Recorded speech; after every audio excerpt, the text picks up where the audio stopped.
Well, I hadn't really intended to buy another Unimog 406, having only fairly recently bought one. But this one was offered to me by a friend, and actually, because it's up and running, it was quite appealing. And it wasn't too far away, being in the west of Wales.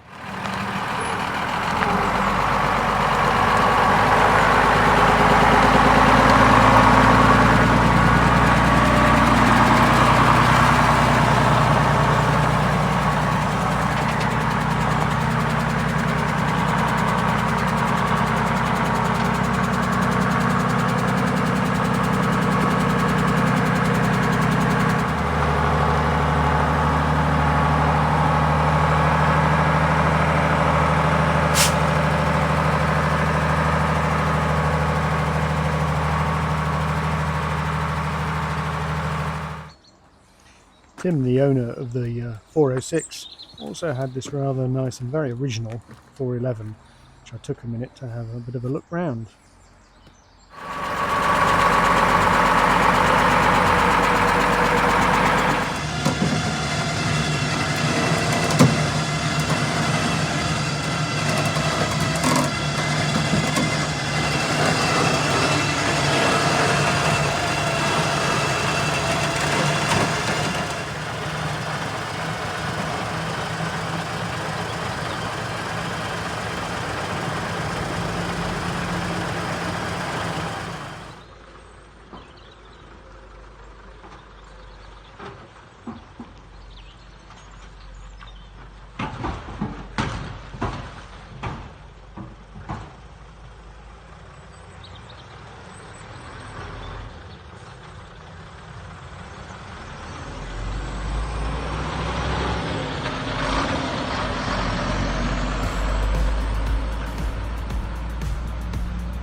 Well, having only recently bought a Unimog 406, I didn't really intend to buy this one, but it was hard to resist.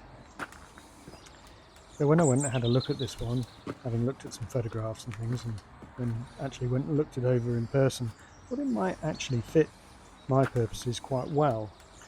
Like most unrestored 406s though, it has the typical problem of a really rotten cab. Yeah, cab's in a really bad way.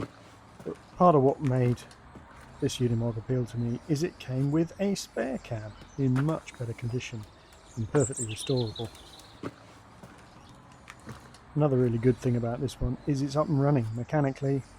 The majority of it is working as it should do. Tim, the previous owner, has also put quite a bit of work into it. It's got good decent tyres on refurbished wheels. He's gone through the brakes on it, done various other jobs. So he's kind of made a start, new fuel tank, things of this sort. And there is some corrosion on the chassis, but it's not bad, it's all kind of surface stuff. And as I say, it seems to work. It's got linkage on the back, it leaks a bit at the moment, but it's there, and again it operates as it should. It's got the short load bed on the back. The idea of the short load bed was sometimes there was a winch fitted here in the space that's left, or a lot of UK spec 406s had a forestry rollover cage in here to meet UK legislation about cab protection for agricultural and forestry work. So this customer's 421 has one of the forestry rollover cages. James Jones, I think, a Scottish manufacturer, made them to fit on Unimogs. Again, they're 3-point mounted, so they don't inhibit the ability of the chassis to twist. So whatever this short body came off, which, because it's not original to this Unimog, whatever it came off, maybe had one of those rollover cages on there. I'm not sure.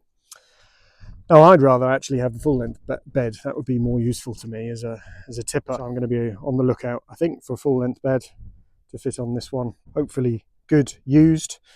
But if I have to, maybe I have to buy a new one. But we'll see when I go through the vehicle a bit more.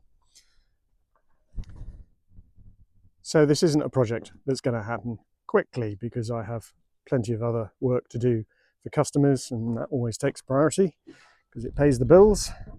But I'm hoping if I can get this to the sort of condition I'd like, maybe similar to my 421, it'll be a keeper. Other things that appeal to me about it is it's got the full agricultural gearbox, so it's got the Cascade gearbox, 20 forward speeds, 8 reverses. It has got a rear PTO fitted. Hasn't got a front PTO shaft at the moment, but I have got one of those, so that could be fitted as well. The other 406 I bought might yield some useful spares for this one, or I may end up just selling it as it is. Undecided. Need to have a look through this one first, I think. So sorry about the wind noise on the microphone and my shadow in the picture, but it is a beautiful spring day. So I don't know why Ernie's got such a long face. Well, you're shaking your head. I don't know. Right, anyway, I think, yeah, there's a little 421. I think what we'll do is maybe try and start the 406, give it a drive around, see what works, and maybe equally what doesn't work. Let's have a look. Right, let's see if she starts.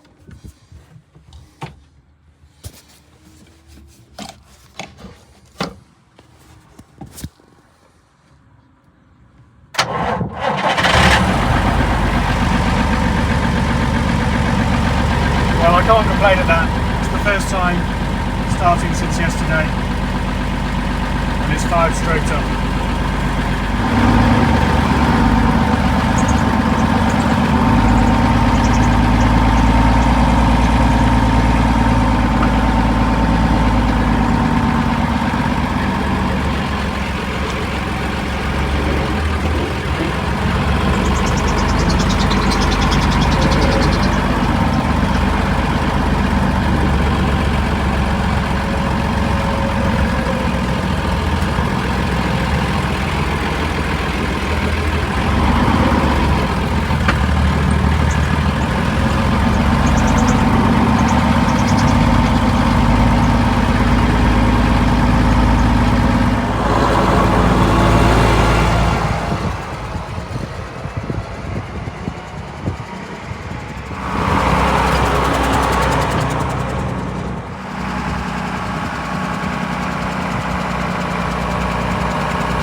So I'm pretty pleased with that. It's a bit of a smoky old bus, but it's not really warm at the moment. And I'm sure I'll have to have a look at the injectors and look at the engine and so on, but it pulls well. Gearbox all seems to work fine. So we've got high ratio, low ratio, crawler and super crawler. They're all working. forward and reverse is working okay. Four-wheel drive is working all right. Diff lock I don't think is working at the moment. I think there's a broken air line and you can hear it hissing away. But we've got good air pressure, we've got good oil pressure. Temperature hasn't got very high so far, sort of 60 degrees C, but hopefully that will come up to temperature okay. Brakes seem to work reasonably, handbrake doesn't work, and steering seems to work, power steering, although the belt is slipping. So lots of good things, but plenty to go through on it. But anyway, I think probably now time to put it in the shed.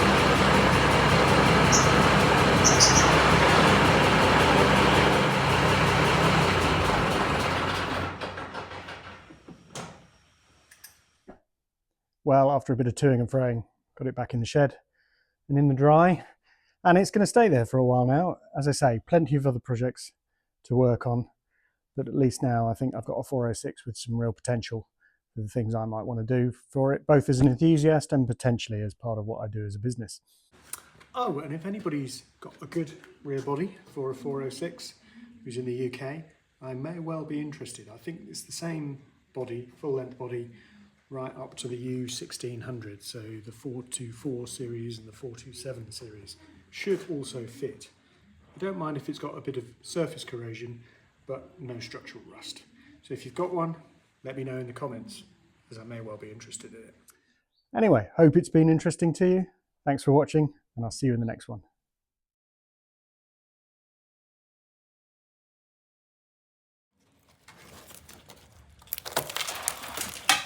Oh God, here we go again.